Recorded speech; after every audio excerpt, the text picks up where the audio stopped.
Apparently, a Casio digital wristwatch has become the hallmark of a terrorist.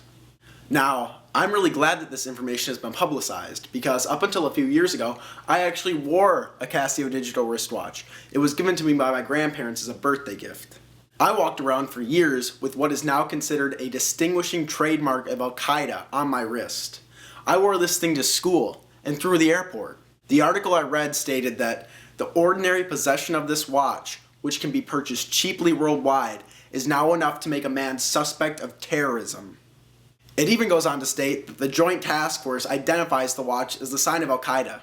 Keep in mind that this is a watch that can be purchased almost anywhere worldwide and is utilized by both kids and adults alike. The Air Force trainees even utilize Casio watches because they're cheap and built to withstand almost anything. The terror paranoia machine is in full swing. When the mere possession of a wristwatch is enough to implicate a person with terrorism, there's something to be outraged about. But in reality, this is absurd. I'm not really upset that a wristwatch can implicate a person with terrorism because this isn't absolutely true.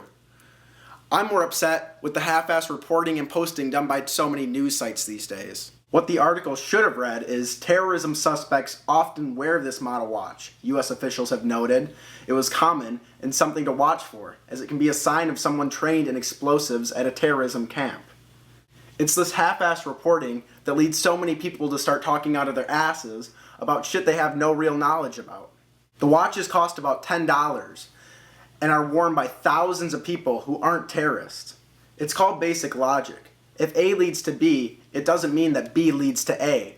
If all terrorists wear Casio watches, it doesn't mean that everybody who wears a Casio watch is a terrorist.